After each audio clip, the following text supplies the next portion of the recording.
It's time for a vacation, and Fairway Travels is here to share great specials for you to choose from. Discover the charm and features of one of Sandals' 16 all-inclusive, luxury included, adults-only resorts, or a family-friendly beaches destination in the Caribbean. Or how about a couples resort in Jamaica? If cruising's your preference, get Thunderstroke aboard Carnival Cruise Lines or set sail on an award-winning Royal Caribbean ship. Join Virgin Voyages now for a wonderful adults-only sailing. It doesn't matter if you choose to travel by plane, train, automobile, cruise ship, or rowboat, we can help you reach your dream destination. Contact Fairway Travels today at 228-365-1012. That's 228-365-1012. Or email bookitnow247@gmail.com. Fairway Travels, where your journeys keep satisfying. The station where our veterans' voices are heard, MBR Talk. Hey, thanks for tuning in. Welcome, Quack. Program are those of the speakers and do not necessarily reflect the views or positions of any entities they represent. Find us on the web at mbradio.us. Welcome to the Motivated Mindset with your host, me, Jose Flores, and we are going to go into the why behind what we do in life. Have you ever wondered what truly drives people? I know I do. What fuels their purpose and motivation? In this podcast, we're going to explore those profound questions, uncovering the stories and insights that shape our journeys. Join me as we navigate in the depths of human ambition and uncover the secrets to living a fulfilled life, purpose, and driven. Let's get motivated. Thank you. ¿Qué pasa, mi gente? Welcome back to the Motivated Mindset. If you don't know, you better ask somebody in here. Well, hey, welcome again. Where we dive into why people do what they do. Am I alone? Oh, absolutely not. I got my battle with me, and her name is Eva, and I'll let her introduce herself. Take it. Hola, ¿cómo está, Jose? Muy bien. Hey, I'm the host of the From Pain to Purpose radio show, coming on right after this show. Man, hard act to follow with you and Red on the last hour. So we are thriving and driving today. Yes. And is it today? I know the whole month is Military Appreciation Day, but did they say today's the day? Like today is the Armed Forces Day. So shout out to all of our brothers and sisters in uniform. And to all the people who support military veterans, our dependents and everything. We really, really appreciate that. So, without further ado, that sounds like a song. Okay, but how you doing? Anyway, I don't know where I was going with that. But one more thing I gotta say. Okay, so yesterday, Eva and I went to what was the name of it? It was a veteran. It's a success. Why am I brain cramping on the name of it? I know. Olivia Nunn. Shout out to Olivia Nunn. Yeah. And being stupendous. Your word, stupendous. For hosting such a magnificent success on that event. So I don't know why I'm brain cramping. Okay. We have the pictures. We have the pictures to prove it. We were really there. Yeah, we don't have your analysis here, but we were really sober. No, just but it was really amazing because we got to meet transitioning service members, and we were able to explain to them about podcasting, what we do, and Eva was on a panel and she was stupendous. I told her not to sing karaoke. How you doing? And she did, which is good. But it was just really good to meet all these entrepreneur veterans. Oh my goodness. Yes. It is unbelievable. And Eva and I connected with them. It was just, the atmosphere was just full of, just expectations that would good energy. Very good. That's what it was. Oh my goodness. Yeah. Yeah. I think a lot of potential, not only guests and the programs and the organizations that they represent are going to be fabulous guests at some point, but also some feature hosts, on whether they're going to do their own podcast or maybe join MBR. Hopefully we can get them on as a co-host with us and teach them how to, do this thing that we do, and they're finding their voice with MBR and, help them have their own show. That would be awesome. Yeah. No, but absolutely, it was just a really good a good venue to spread the word. And I know Eva and I talked about we'll be doing that more. But today, one of the things we all learn in the military, whether you're Space Force or to the Army Marines, is about being resilience. Resiliency is key in anything that we do. And one of the things I learned is that the guest today really lives that when we talk about purpose and power. And my guest is somebody who empowers all that. And I can't wait to bring her on and hear her story. I know you've seen the marketing and so on, but there's nothing like live. Oh, and you can ask questions too. Just so you know, put your questions in the chat and we'll try to answer, but Marissa will. But she's a domestic violence survivor turned warrior, an advocate, and a fitness motivator. Yay! She motivates me every time I see her because she wears a pink. No, I wear the pink one. She wears a purple tutu, and I love purple because I'm into Prince, but we won't talk about that on this show. So without further ado, give me a moment. I think we I got it. Great. The interview of the week is brought to you by Jersey Mike's, a sub above. All right, so here we go. We're about bringing in Marissa. Welcome. Thank you so much. I'm so grateful to be here. I'm excited, and I'm so looking forward to be able to, through my story, my journey, bring hope to whomever may cross my path, to whomever may listen, come across my story. So I'm very grateful to be here with you both today. No, gracias. No. So, it's like everything else, just like when you start a race, you got to start 1 foot at a time. So let's start from the beginning, where you from and where your family roots and before we get into what you are today. Sure. So that is quite interesting. So my name is Marisa Quintero. I am born to an Indian mother, a Colombian father. I was born in London and I was raised in Colombia. And I moved to this country 11 years ago in hopes to provide better opportunities in life to both my sons. I have a 21-year-old and a 13-year-old. So that's, in a nutshell, my background. In a nutshell, I'm gonna say I'm still trying to connect the logistics of where you're from and the genealogy side. Wow, that's amazing. And I'm a world traveler, so that's bringing culture all into your home in one fell swoop. Which holiday do you celebrate?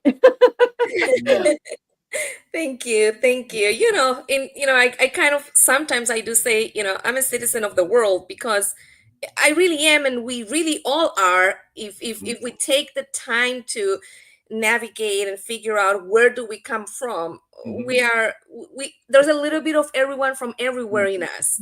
So it's amazing, and I thought, growing up in New York City, which is a melting pot, but as I travel the world, it's like, wow, there's so many other places that it's just not New York, because that's what we're used to, but looking back as a young woman, before how did your family play a part in, como se dice, your upbringing, your values and so on? Because you're the first person that I know that had two different parents from different countries like that. How was that experience? If you can share with us. Well, to be honest, growing up, I didn't really feel a difference. Okay. I do remember growing up when my mom would have to scold us, she would start talking in English, and in Colombia people speak Spanish, and I would always cringe because I was like, oh my God, everybody knows she's scolding me.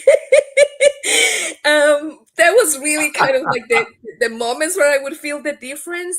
But other than that, I'm very grateful for just how life happened for us, because we were exposed to diversity, right? So in my brain, I never felt different. It was just normal.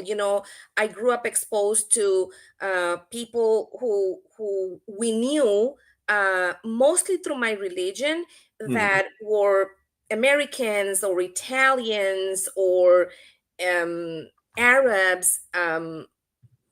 It was just so diverse that I never felt, oh, this is different, or some of us are different. So I'm just grateful because I think that really shaped the way I think. And when I moved to this country 11 years ago, um, there was a lot of mindset shift that I had to do. And it wasn't that challenging, if I'm quite honest. There was a lot to learn, a lot to adjust, but it really wasn't one of those things that I felt, oh my goodness, I'm different. I'm just very, very grateful that that was the way I was raised. Yeah, yeah. Wow. No, thank you for that. Eva, did you have something you wanted to add or ask in reference? So, thank you for that. But one of the things, so was you married at a young age, and how, if you can set the stage for us, and and how did that go, ma'am? Sure. So, wow. I would have to go a little bit back. So, Okay. I'm the oldest of 5 siblings, and my mom was diagnosed with breast cancer when I was 14.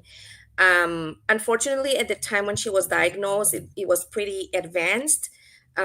So it was a matter of under 2 years, and she passed away, and I was 16 at the time. So life kind of just presented itself that I had lost my mom. My dad worked, and in the city where we lived, we didn't have any relatives. So it was pretty much up to me to run my household at an age where I still needed somebody to run me. I still needed guidance, and it just wasn't there. I mean, my dad was a great father, very responsible, but he was working all the time, and somebody had to take care of the parent-teacher conferences, doctor's appointments for my siblings, who's going to do the groceries, who's going to make sure the house is clean, like just a lot of stuff that I have only began to be conscious about all of that in my 40s when I reached a moment of crisis, because it was just emotions that were not managed, just not dealt with at the time, because at the time you just have to keep going. Like life wasn't pausing for us, you just keep going. So in high school, I met my ex-husband, and my first love, my first everything, and I created an emotional dependence to him, and I just couldn't picture life without him. And that just led to staying in a situation that was very unhealthy, very toxic for a very long time. And then fast forward, you are also kind of raised to you get married, and that's pretty much it. And I also, like, divorce wasn't something I could think of. But when my oldest son was 5 years old, I we had a really bad situation where he was physically abusive, and I still have flashbacks of, you know, when he hit me the worst. I fell backwards, and I remember that as I was on the ground, my son was like jumping on in the door of our bedroom, and the minute I saw him, it was like something made me jump up from the ground and just grab him, and I ran out of the house. So it was just like, to this day, I do have to say I don't fault him for all that happened, because I also recognize that I stayed with him, right? I was making a decision whether I was fully conscious or not about it. I stayed. I wasn't being forced to stay, but there's also all the impact of a woman, a woman who divorces is not well looked at, and then how are you going to leave him, and then your children, right? And I feared for what was going to happen with my child if I decided to divorce. So I did separate from him when that incident, that was the worst incident, happened, and it was 2.5 years that I was not living with him. And then once again, I felt, you believe in when you have a lot of insecurities, and I had the void of not having my mother to be there for me, right? And my dad, then again, wonderful parent, but it wasn't like I didn't have that one safe person that I could go and talk to, that could guide me, because I had to be the strong figure in my household. I was the oldest of five, and I was pretty much put in charge of making sure that everything was going to be good. So it took me, then again, I went back with him, and a year after we were together, I found myself pregnant on my second child, which I knew when I had my oldest son that I didn't want more children. I didn't want more children with him. I had it so clear and ingrained in me. And it was after 8 years that my youngest son was born. And it was a very difficult moment of my life, because I spent my whole pregnancy not knowing if I was going to be able to love my child. I just didn't have that connection of enjoying my pregnancy, and here I'm going to have another child. I didn't have that. I just didn't feel it, no matter how hard I tried. And I was also dealing with, once again, you find yourself sucked into this routine of, your husband doesn't come home on the weekends, and then he's out doing God knows what, and the drinking and the cheating and the spending money and not being financially responsible, and just not being there for you. And I craved that, just being loved. That's all I wanted. I just wanted to be loved. Then again, I had the big, huge void of having lost my mother at a very young age. Right. So I kind of like settled for the bits and pieces, the little moments of, hey, let's go to the beach this weekend. Sure. And it was oh my gosh, the big deal. And right. Oh, hey, I got this job. I'm making good money. I think it's the time for us to be together and enjoy it. And I'm like, oh my gosh, yeah, that makes sense, because I've already went through so much crap that if you're making good money now, it's about time for me to enjoy. That was straight up BS, right? And that's all the things that when we're not healed, when our minds are not in the right place, you just believe the things that you make up by yourself, kind of, and it was a lot of unhealed emotions. It's almost to validate something for yourself, even though it's not true. Marissa, I know. Thank you for sharing what you shared. What we're gonna do is we're gonna take a real quick break, and I want to talk about a lot of the invisible scars that people who go through have, and so on, and how you dealt with it and how that went. Okay, so we're gonna break for commercial. You're gonna dig this commercial. Here we go.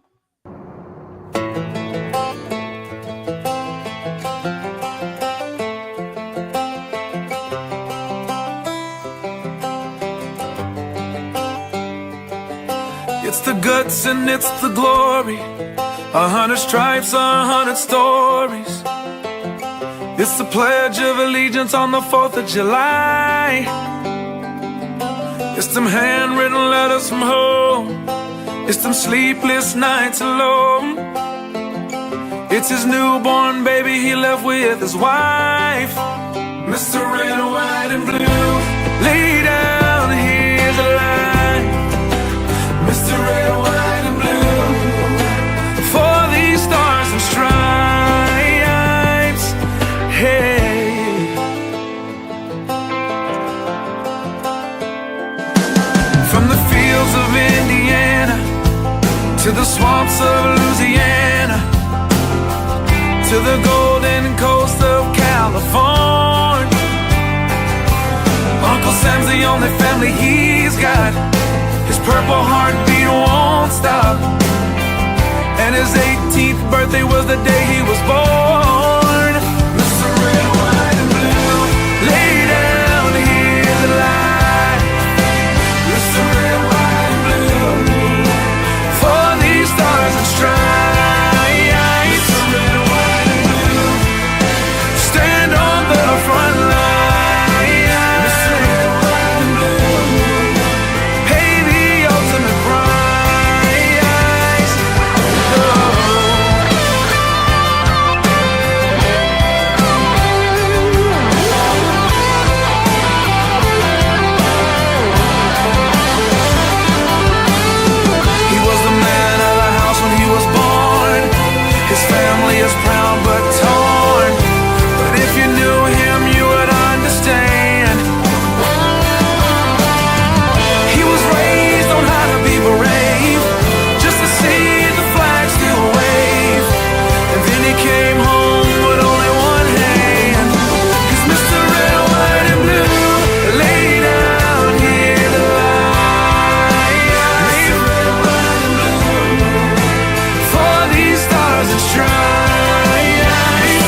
marching line.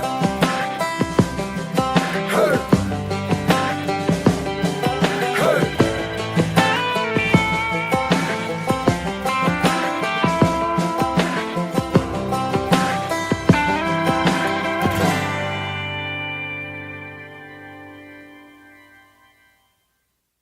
The station where our veterans' voices are heard. MBR Talk. Hey, thanks for tuning in. Welcome, Quack. Program are those of the speakers and do not necessarily reflect the views or positions of any entities they represent. The web at mbradio.com. The station where Flat fingers. Hey, welcome. Hey, what do you think of that video? Isn't that stupendous? Oh, it's amazing. I had never heard that song. It's so wonderful. If I had Oh, really? You haven't heard it? Did you like my jamming out to it? I know, I'm with you. Like, that's one of the songs that's just like, what's that one when the clubs closed in Germany? What was it? The edge is dry. I forgot. But I'm having a hard day today, Eva. Just remembering simple stuff. So but It's okay. Yeah. But we have some shout outs from Into the Weeds. Yes. And yep. And Red said, "Good afternoon, ladies and gent." And then I'm not sure who this person is. Canna Rose Lounge King says that song gives me chills. So I had to add that. Other people are feeling that song too. Oh yeah. And Marissa, thank you for sharing. And I know there's a lot of things. Just like when people who serve, you only see the tip of the iceberg. So when you go through those scars we talked, that I mentioned, what are some of the battles that you fought that to the average world they didn't see? What were some of those things that you experienced? Well, there's a lot of it that goes unspoken, right? So one of the things that I struggled with and I've gotten to a much better place is I have a physical scar under my eye. It's very minimal, but when I smile, there's a little hole that forms on this side of my face. So when I go to take pictures, like if I'm able to plan the picture, I always make sure that I'm showing this side, not this side of my face, right? And so when it goes unplanned, after I see the picture, I'm like, oh, why didn't I move, right? And so now I'm just like, why this is me, like this is just me. And I remind myself of how grateful and blessed I am to be a survivor and to slowly be finding my voice, which has allowed me to share my journey and realize that I'm not alone. I was never alone. Right. I wasn't crazy. It wasn't in my head. It was legit stuff happening to me. And it has taken founding a support system, right? To feel brave enough to talk about it without feeling embarrassed. And the other stuff is then what goes in the emotional, mental side of things that is very invisible. So talk about insecurities, talk about trust. I remember as well 2020. 2020 was one heck of a year for many of us, right? I call that year as my year of crisis and victory. When the world shut down, I fell in a crisis of depression and anxiety. And I had been seeing a therapist for some time because I physically separated from my ex-husband in 2016. And then my divorce came through in 2019. And I just had never paused. I had never paused to think and feel what I was going through. And, through my separation and my divorce, there was a lot of other things that were just falling apart. Like I was close to his family. His mom and I were very close. Like I got so close to her, and then that was all, it vanished. It's gone. And so you grieve everything that you're losing, right? And it's difficult. And then add on to that, I'm here in this country where I had no family, and building friendships takes a very long time building relationships. And then it was COVID. So the isolation. We my sons and myself, we just didn't interact with anyone because everybody was trying to be safe and was just trying to keep to themselves and their families and their little small circles. And I didn't have the little small circle. I just did not. So I'm here struggling mentally with my depression. And my oldest son, God bless his soul, he's my angel. He would wake up every single morning and make sure that both him and my youngest would have breakfast. He would prepare breakfast and he would make sure both of them were signed into their Chromebooks. And then in between his first period and the second period of class, he would just literally drag me out of bed, make sure I would get dressed for work, and make sure I would log onto my computer. Mhm. At that time, we're talking 5 years ago, my son was 16 years old and he was doing all of these. Wow. I was, dealing with the sense of guilt of come on, like I'm the adult, I'm the responsible person, I'm supposed to be taking care of them. It shouldn't be happening backwards. I just couldn't help myself. So my therapist did suggest me to see my PCP and get medicated. So I really didn't want to take medication. And then I was like, okay, I guess I'll do it. And so I got prescribed. I don't even remember what was it that I got prescribed with. And I tried it for a whole month and it didn't make any difference. Like I just could not stop crying. Like talk about a person that cries nonstop for everything and anything. And it was awful because I had to work. I didn't want my kids to be worried about me, but I couldn't help myself. So after that first month, checking in with the doctor, and they're like, yeah, we need to double your dosage. And I'm like, oh my God, more chemicals. So, went ahead and you listen, right? Because you follow guidance and you trust the experts. So a whole month went by, no difference. And, checking with the doctor, and their suggestion is that it takes about 6 months for medication to control the imbalance of chemicals in your brain to kind of like settle in. And I was like, I'm not doing this. I don't want chemicals in my body. I just did not want chemicals in my body, but I knew I had to do something to help myself. So my oldest son discovered a mountain that's very near to where we live, about 10 minutes away. And he's like, Mom, there's a shortcut for us to do this hike. Can you please just take us there? Like where we won't see anyone. It's open. It's nature. Let's give it a try. And I'm like, okay, sure. Goat Rock in Hamden, Massachusetts. That's my magical place. Wow. And hiking. So this is at the time I wasn't into exercising. I wasn't into the gym. I had never practiced any sports in my life, but I just wanted to try to please my kids and try to, do something to help myself. Right. Whatever nature did to me that day was the most powerful thing. Marissa, you don't know that I took up hiking. And so no wonder Jose was like, no, you got to come on the show. I'm sorry to interrupt you. I just was like, oh, the magic. Jose, what a surprise. Yes. So that was just so wonderful. So, but then the other thing that helped me a lot was leaning on women that were in my life. And I had women that would call me every day and would just let me cry. They would listen to me. And then they would be like, okay, time to go and wash your face, clean up, get going, keep it going. And they would put like meditation. I would have guided meditation with them. And then I had another friend that said, find the forest. You need to go to the forest. You need to be barefoot, hug a tree. If you find a stream, get in the water, soak your feet in the water. And I was like, what the heck are they saying? But I was just like, so desperate. Sorry. Right.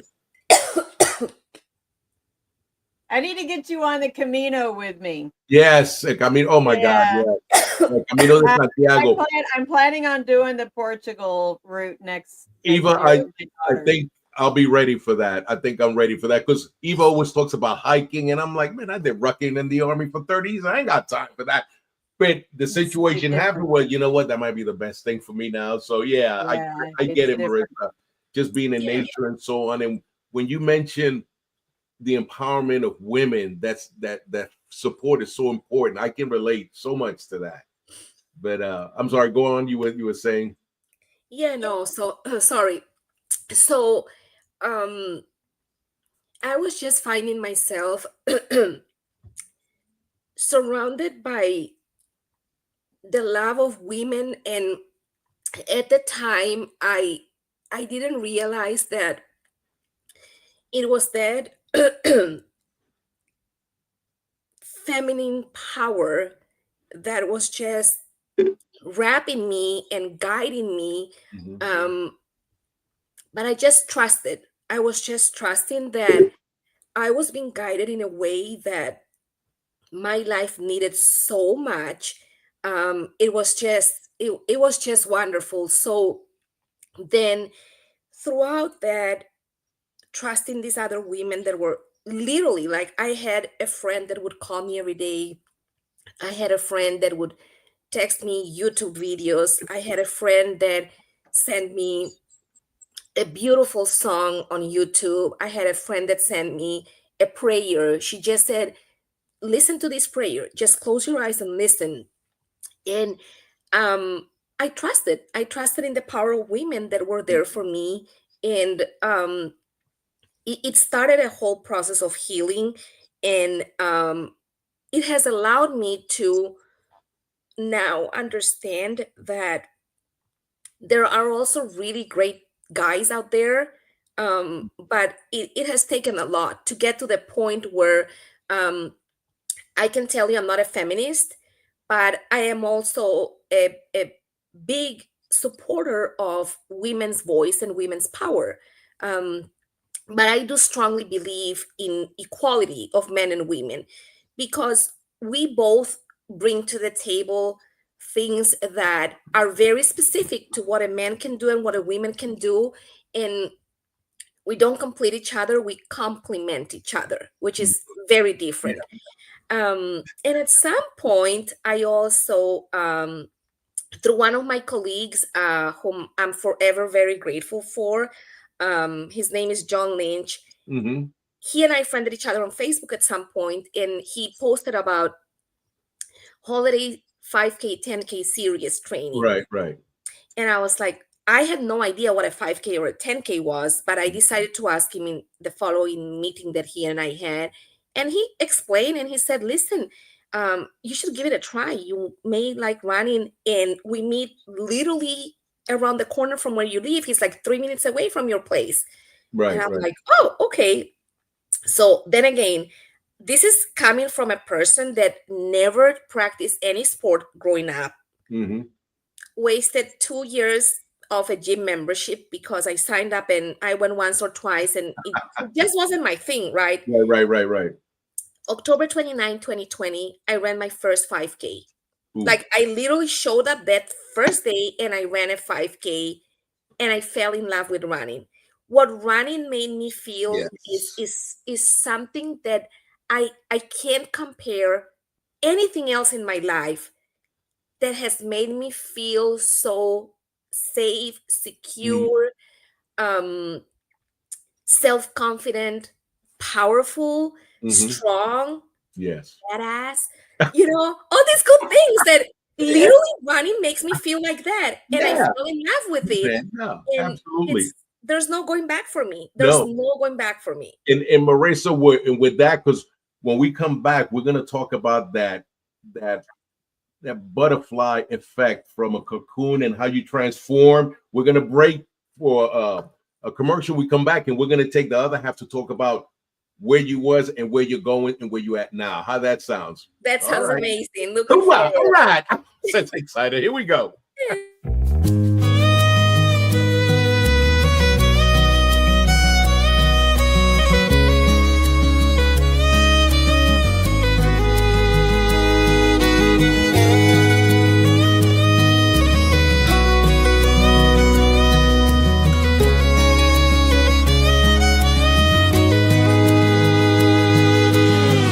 Everywhere I go, trouble seems to find me.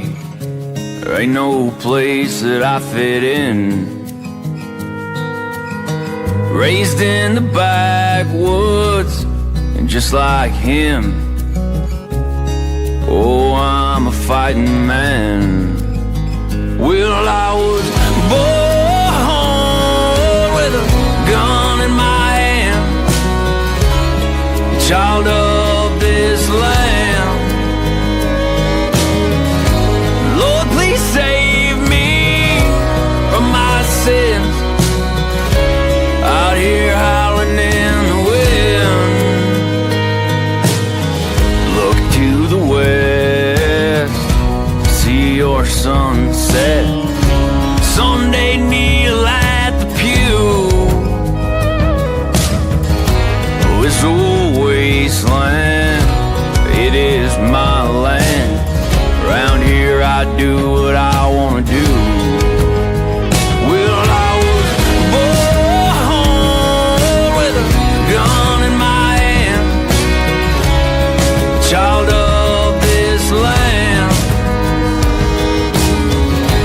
Lord, please save me from my sins, out here howling in the wind.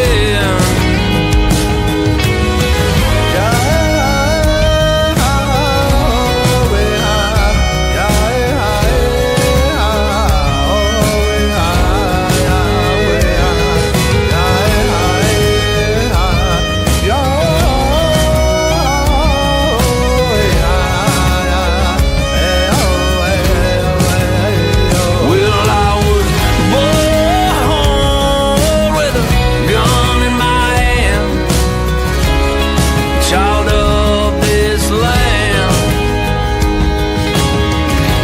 Lord, please save me from my sins, out here howling in the wind.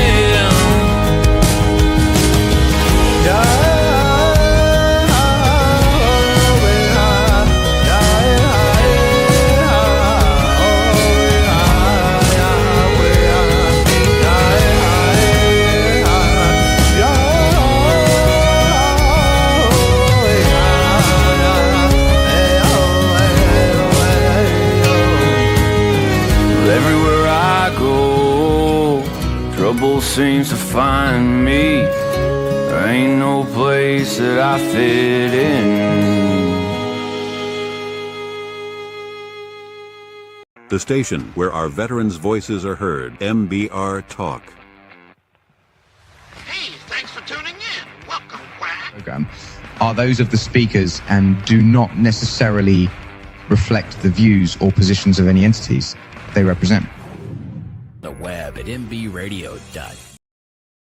All right. Here we are.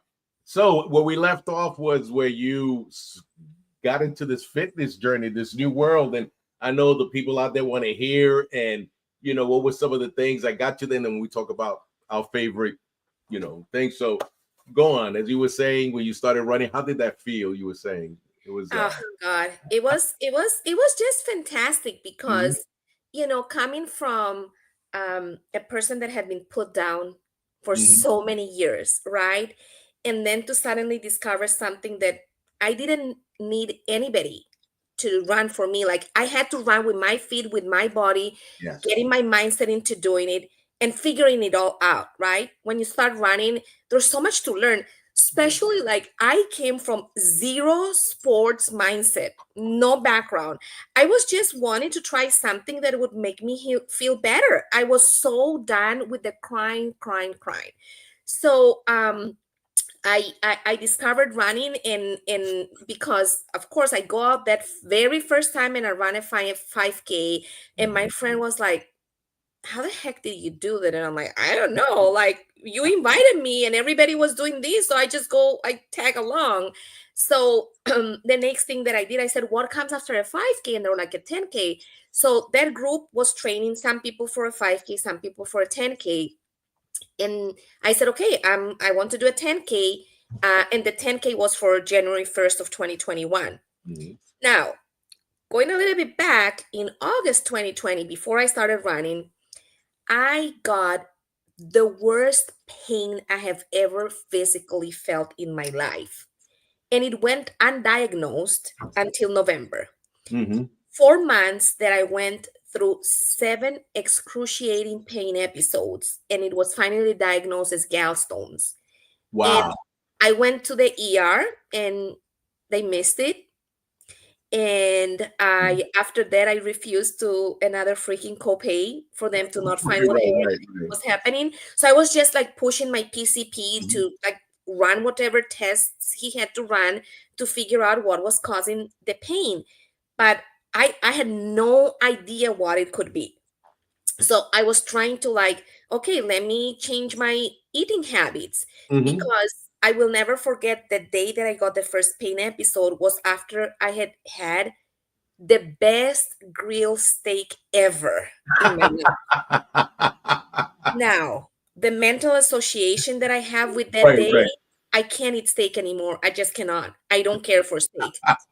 Wow. Because I'm telling you, the pain that I had was like, oh my God. And it happened 7 times throughout those 4 months. Wow. So let's go back to October 2020. I ran my first 5K with the group. And then I was like, okay, I'm ready for the next step. And the next step was a 10K. So I started training, and then I got diagnosed. This was right before Thanksgiving. So let's say mid-November. And when the surgeon saw me, he was like, okay, this is what you have. And there are 2 choices. One is to live with it, and the other one is to just have surgery and we'll remove your gallbladder. And I'm like, okay. And he's like, but if you want surgery, we need to do it like ASAP. And I was like, oh, okay. So then the surgery took place 4 days after the surgeon saw me. Now, picture, we were in the pandemic, right? Everything was like, nobody knew a lot. I have no family here. It was just both my sons. So in 4 days, I had to make sure that everything was nice and clean and organized, and groceries and everything, and telling the boys, okay, when I have my surgery, I'm not going to be able to cook. So this is what I was able to cook, but you guys will have to manage with this and that. Whole plan, right? Right. Your best.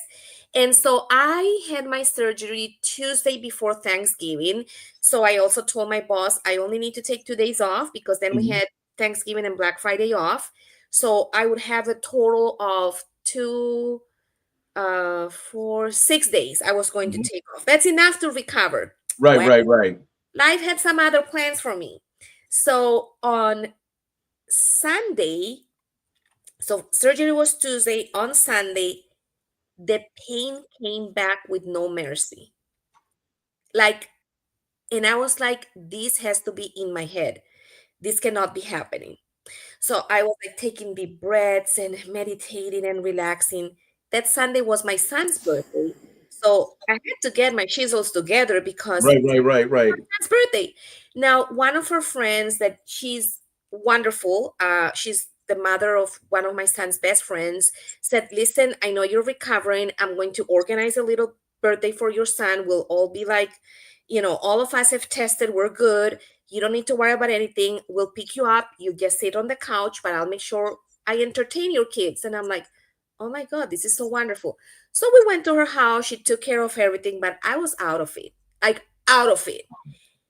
The day after, one of my friends whom I adore, she's like my adopted mother, also from Colombia. I met her here 1 month before my surgery. She came to check on me that Monday, and she's like, you don't look good. And I'm like, I don't feel good. I just don't feel good. So, trying to call the doctor's office was a pain in the neck, because then again, COVID, right? So everything Right. finally got through him, and he's like, well, I need to, she needs an MRI, because I need to figure out what's going on. Right. Thankfully, they were able to get me in for an MRI that same night, Monday night. I went for the MRI, and then you have to wait for the results before he could say anything. So this is me still in pain. And I had been prescribed with oxycodone, and I just didn't want to take it because it made me feel very nauseous. So I was just sucking up the pain. And when I'm telling you pain, it was horrible. Yeah. So fast forward Tuesday, my friend came to check on me, and I was pale, like pale. And she's like, I am going to take you to the doctor's office. Like, you don't look good. So, she got me in her car. Don't ask me how many times she had to pull over because I was just puking. Right. Nothing would settle in my stomach. Not water, not Pedialyte, not crackers, like nothing. And this had been like 3 straight days of continuous pain. Mm-hmm. So when the doctor saw me, I will never forget the visual of him looking at my friend and saying, we have to stabilize her. And she's like, what do you mean I can hospitalize her? She has, there's a stone that got stuck in her common biliary duct. Mm-hmm. And we suspect that she has an acute pancreatitis. So she most likely is going to need another surgery, but we first have to stabilize her. Like, I talk about a near-to-death experience. That was it. Yes. It was, oh my God. So, it was a rush. Like, everybody started to rush because they had to find a room in a hospital, get me back in, and then control my pain. So there is a very strong pain medication that's on the narcotic side of things called Dilaudid. And usually you get one dose and your pain just comes down. Well, there, not with you. 3 doses. 3 doses. And what I felt literally was the top of my head, like right here, got extremely hot. Mm-hmm. And then it all just started to crawl down the rest of my body. And then I was out of it. But times 2, once the medication, like the effect was no longer there, the pain was back. And I remember in the ins and outs of my brain, I would just be praying. And I would just say, God, like, I don't know. I'm not asking why is this happening to me. But although I know that your wisdom is bigger than my desire. Amen. I'm just asking, don't take me. I can't leave my kids. Like, I was so worried about my kids. I couldn't leave my kids. No. And so thankfully this other friend came, picked them up, took them to her house. So I was somewhat worry-free because I knew they were being taken care of. Right. But I had lost my mom at such a young age. I didn't want my kids. I did not want that for my kids. So I was literally fighting for my life, physically and mentally. Wow. So then again, that they stabilized me. Then they did surgery and whatever. And then I was just recovering. But I remember that across my room, there was a patient, Spanish-speaking patient, who had an interpreter. And I remember hearing the doctor describing or giving information and the interpreter translating. And I was like, why is the interpreter not translating everything? I was so frustrated because I was like, as a patient, I always want to know what is going on. Yeah, absolutely. My right to be informed. Yeah. And I felt so helpless. But I left the hospital strongly believing that I was going to be the voice for those ones who can't speak. I was going to be the voice of hope, which is the title I have given to my book, which I'm yet to publish. But whenever I get to publish my book, that's going to be the title, The Voice of Hope. So thank God I made it through that situation and, recovered. But I had also started to write poems. And that has been also something huge that I have dived into. And we can talk a little bit more about my poems. No. And what I want to do, you got some comments here. You got one that says, thank you, Marissa, for sharing your story. I'm so glad you found your tribe and they helped you in your healing journey. So many women and men can relate to your story. Keep running, be free. And we had another one from Sharon. That's my sister. Oh, she said, wow, my sister, very proud of you from Colombia, and because of time, what I want to do, what would you say to somebody right now who's going through what you went through? What would you tell them? That's very important. I would tell them to trust their instinct. I went through many years where I thought I was crazy. I did not know I was being abused until after I separated, right? And so being abused is not anything that a victim should be embarrassed about. And I would say find help. Find help. Because as humans, our human nature is to protect each other. That is our human nature. Wow. And there are organizations that are out there willing to provide the support that every person needs, regardless of whatever their need may be. I'm a board member of Safe Passage, which is an organization that supports domestic violence survivors for the Hampshire County. But there are many, many organizations across the nation and across the world that will take care of you, will get you the resources that you need, and will make sure to protect you. They will make sure that you are safe. So I would encourage anyone who may be going through any of this situation to reach out for help, because there is help out there. I didn't know about it back then. I'm very grateful that now I'm at a place where I can share that there is help. Wow. And I have the 1-800 hotline for national domestic violence, but Marissa, you said something about a text too. Yes. If you can talk about that, please. Yes, absolutely. So there's also, give me one quick second. There is also a number that you can text, and it's 24/7. So you can text the word START to 88788. And texting is available 24/7 via the national hotline. So text START to 88788. And that's, another way to get the assistance that you may need. And so, there's, when we talk about domestic violence, it's more than the physical abuse. Yes. There is a lot more. And many people don't realize that. There's the financial abuse. There is the emotional abuse, the mental abuse. There is, this making fun of everything you say in front of everyone, and how that messes with your mind. That is abuse. Yeah. That is really abuse. So it's the different ways, and a lot of people think that it's just about somebody being physically aggressive with you. It's not necessarily just that. And it is very important to be educated about it. And it doesn't only happen to women as well. That I want to share. Thank you for bringing that up. It's not only women that are abused. It happens to children. It happens to elder. It happens to men. And it also happens to LGBTQ.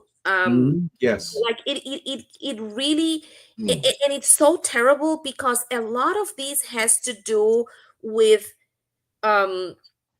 things that come through our generations, right?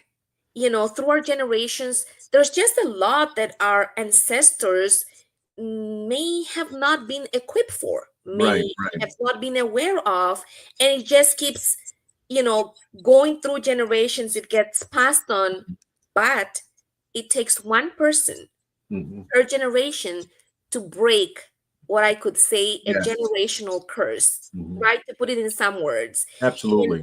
And it can change. It is possible for it to change. And then again, all of these concepts that I'm sharing about are just things that I've learned throughout my journey, that has just been taking place since 2020. Since when I made a conscious decision of working on my self-healing journey. Marissa, and before I let you go, I want to show one picture that we're going to have time for, and then we'll do some closing remarks. So talk to me about this right here and tell people what that is. Oh, absolutely. So one of the organizations that I'm very proud to be part of is Team RWB, which is an organization that supports veterans and makes sure that veterans get involved in their wellness. Is our priority. And when we talk about wellness, it's not just physical, it's the physical, mental, and emotional. So Taji 100 is an event that during the month of February, there's a challenge of completing 100 miles during the month. And if you complete them, there's a medal that you sign up for. But it's a challenge that we all just, join. And it's so wonderful because there's so much encouragement. Yes. And I mean, is it easy? It is not. It is not. And Absolutely correct. about when we live in areas where the weather, you struggle with the winter, and then there's black ice, and then you can't go and run outside. Yes. Yeah, I even did a run on the treadmill. I ran 10 miles on the treadmill one day because I was running behind my mileage, Right. and that was challenging. But that's something else I came across of Team RWB, which I'm very proud to be member of. Wow. Marissa, you have inspired me. El Fuego, the fire you have lit under me. And I mean, I watch you on Facebook all the time, and I'm so proud of you and everything you do in the journey. And I know hopefully there's somebody out there that can take this information and help somebody else who may need it, because not everybody can speak up. And I'm glad that you're speaking up. And we had Jeff Harrington say, Eagle Fire, hoorah, oh yeah. And let me tell you, that eagle, that I run for the bling, and you saw how big that freaking medal is. I love doing that, but I just want to thank you for your courage, your faith. And when you get that book, I want you back on here to talk about your book and your dreams. And I just want to say thank you from the bottom of my heart to everybody who's watching. And if anybody wanted to get in contact with you, what's some of the ways they can get in contact with you, like on social media, or if they wanted to? Sure. So I have shared my email address. If you want to drop it in the comments area, I sent it to you on our private chat. Okay, got you. I see it. Okay. That's the fastest, easiest way. I'm also on Facebook under Marisa Quintero, and I'm on Instagram. I can share that with you. So I'm an open book. And one thing I want to make sure that I don't forget to share is that through my running journey, I ended up walking my first 10K on January 1st, 2021, because I was recovering of my surgery. And I walked it because I was like, I had signed up for that. And I was like, I'm not wasting my money, and I want to do this. And I did it. And then I was like, okay, what's next? And next was a half marathon. And I ran my first half marathon May 15th, 2021. Wow. 10 days after I had lost my dad to COVID. Unfortunately, fast forward, I signed up to do my first marathon, which I ran May 1st, 2022. 2 weeks after I did my first marathon, I was like, I need another challenge. I jumped on to sign up for 50 half marathons before I turned 50. Wow. I ran my 21st half last weekend. We're going to be watching this. We're going to be watching you. So I'm going to let you go, but Marissa, we'll be in contact anyway. Of course. And so I want to say thank you for your time. Thank you for the audience. And this has been recorded, so you can watch it later. And Marissa, yes, we will be in touch. And gracias por todo. Que Dios te bendiga. Amén. Muchas gracias a ti. Gracias.